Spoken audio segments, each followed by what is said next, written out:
need everybody on board. Yeah. What is manifesting is a ballot revolution, such that has never happened before in Nigeria, not even in 2015. Therefore, revolutions usually in history are not powered by the elites. That's the point I'm making.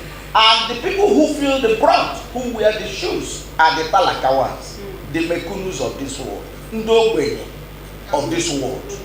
And these are our prime targets. Yes. And that's why you see the surge in registrations. Since the Obi have become very useful, you have seen the capacity. And like my brother here said, these people are doing these things without shit, which is a function of revolution. People don't ask what is the need for them.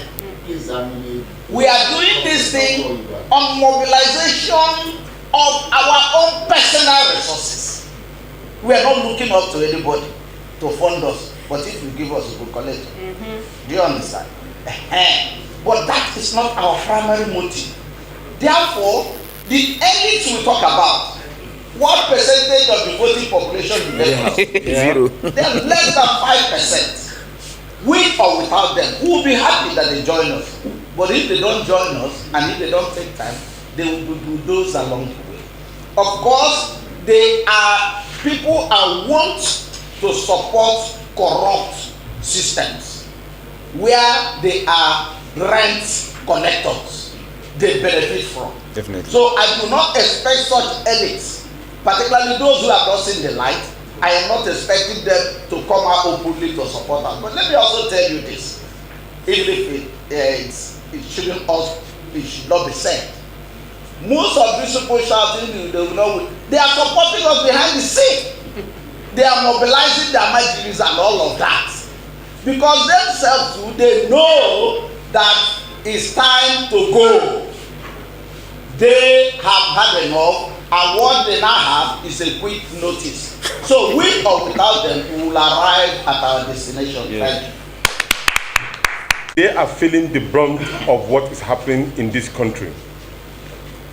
If one person is killed in the south, you can be rest assured more than almost 100 is killed in the north. There are agricultural farmers. Their land has been ravaged. Yes. They cannot go to their farms to farm. Their economy is completely going down the drain. If you want to travel from here to Kaduna, you will have to try to pray and fast. If you are a Christian, you will do your normal fasting and prayers. Up to now, the trains are not on the road. You can see the heavy movement of the security men on the road from here to Kaduna. I want you to tell me, for them feeling this particular heat more than anybody, how could they, in their own thinking, will not vote for Peter Obi? It's practically impossible. Yeah. I just came back from Katsina, Kaduna, Kano, and Jigawa. I was amazed. If any one of you have been watching news, you must have seen us, how people troop out en masse to come and support the candidature of Peter Obi and Deti Baba Ahmed. This is a confirmed fact. You can see it. It's not as if we created it. And none of them were mobilized to be in those halls. They came by themselves. On their own accord. On their own accord. In the Northeast, similar thing had happened. Adamawa. You saw what happened in Adamawa and then in Gombe. The same thing is happening. You saw what happened is happening in Benue State, Plateau, and the rest of them. So these are the northern states, and there are people, and they are ready to vote. This is an unconventional mobilization. Fantastic. The conventional mobilization is also done to also ensure that the TUC, the NLC, NC Front, all mobilizing, joining group are mobilizing not only in their offices, they are mobilizing across the polling units. And that is where the mayhem is being conducted. But our people are being asked to act obediently, act civil, be obediently and deftly, so that you will be able to have an election come 2023. It's a mission to rescue Nigeria. And I can assure you there are those who do not want that to happen. We must work and organize ourselves to ensure that every Nigerian, whether you are from the north or from the west or from the east, ladies and gentlemen, poverty does not know a Hausa man. Poverty does not know a Yoruba man. Poverty does not know an Igbo man. Ishekiri or Edo or anybody. You are a poor man, you are a poor man. And this situation of insecurity has made almost all of us poor. We cannot be sure of our lives. And so therefore, we are obediently moving to rescue Nigeria. Thank you. We are therefore on a mission to reset Nigeria, to fulfill our foundational mandate, where peace and justice shall reign. In Nigeria, where social justice and institutional democratic values are well respected, so that the labors of our heroes past shall not be in vain. Gentlemen of the press, this has become more exigent now as the country is fast drifting and descending towards the dire precipice of collapse, comparable only in the path taken by a few failed states in Africa and Asia. The urgency to rise to the occasion at this critical juncture compels self-reflection and a compelling need for patriotism that is driven by the zeal to save Nigeria as opposed to vested interests. There is no doubt that Nigeria under President Muhammadu Buhari is bedeviled and befuddled by a myriad of security challenges never seen or experienced since our independence in 1960. The country has indeed been confronted with diverse security threats, ranging from election violence, census crisis, ethno-religious conflicts, communal clashes, militancy and terrorism, but most of these were either localized or sporadic before the advent of this horrendous administration. Unfortunately, what we have been witnessing since 2015 is the amalgamation and multi-mix of all these crises, all happening simultaneously, unhindered and in a terrifying fashion across Nigeria. Nowhere is safe in the 36 states of the country, with the roads, rail, and air travels constituting a nightmare for Nigerians.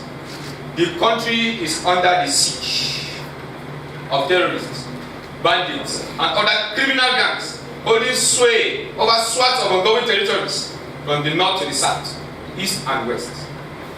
The most disheartening of these challenges is the fact that there is a well-orchestrated plan by foreign terrorists with their sponsors to cause more havoc and entrench a chaotic atmosphere and a dangerous agenda.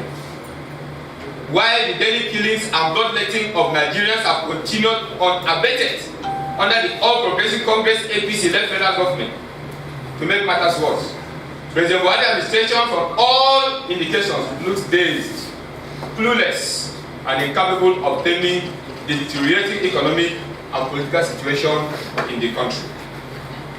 Similarly, the country's economy is in shambles, with little or no effort to turn things around.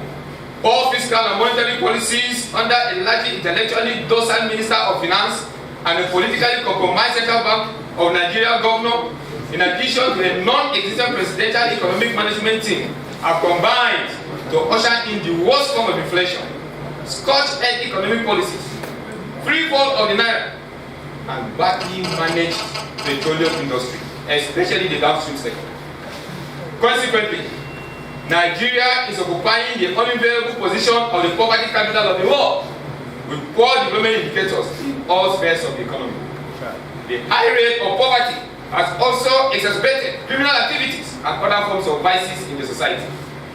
The Nigerian students have been kept away from institutions of higher learning as a result of long avoidable strike by lecturers and other staff of tertiary education institutions by the lack of education priority of the APC-led federal government. What this ugly scenario shows is that APC and the Buhari administration have failed woefully in all indices and indicators of good governance. They failed miserably to deliver on the three key areas they anchored their administration on, which are to improve security, the economy, and the anti-corruption fight. The ruling party has broken all the negative records and brought the country to its lowest point. We may want to say that the party has only shown a capacity for propaganda and amplifying actions and decisions that further polarize Nigerians along our fault lines. Another 4 or 8 years under a party that has shown an absolute lack of capacity to govern will destroy this country, and we must collectively rise to stop this now. Accordingly, Nigerian youth with their future under threat are answering this clarion call to rise to the occasion. But having examined all the candidates, no one, I repeat, no one fits the bill to galvanize the country out of the current doldrums other than His Excellency Mr. Peter Obi, the former governor of Anambra State, under our great party, the Labour Party. Mr. Obi has most of the qualities of a hands-on 21st century leader who understands the dynamics of governance, both at the local, national, and global levels. He represents a paradigm shift and an ideal for a new Nigeria that our youth are proud to champion. He is a fill-in portrait of what a 21st century Nigerian president should be, beyond the vagaries of a wasteful elite built on patronage and cronyism. Obi has had a stellar performance, both in private and public office, has equally picked another breath of fresh air personality in Dr. Yusuf Datti Ahmed as his vice. Gentlemen of the press, fortunately, in a period where the old hawks have polluted the electoral system with money politics and monetary inducements to hold the country hostage, Nigerian youths have reason to say never again. These committed youths, under the tag name Obi-Dient, are rallying around the Obi and Datti Ahmed candidacy, whom they believe are departures from the past, a very ugly past. Their emergence has galvanized Nigerians, and the Obi-Dient movement is growing organically across the country and globally. The movement is a pan-African, pan-Nigerian, and all-inclusive one, unlike other parties struggling with ethnic, religious, and geopolitical exclusion. The Obi-Dient movement is also not limited to Nigeria, as our diaspora community, consisting of some of the most brilliant brains, victims of what we call brain drain, is the most limited to Nigeria, as our diaspora community, consisting of some of the most brilliant brains in the world, are actively involved. They believe that it is possible to transform Nigeria into a useful and respected actor in the international community. This is with the view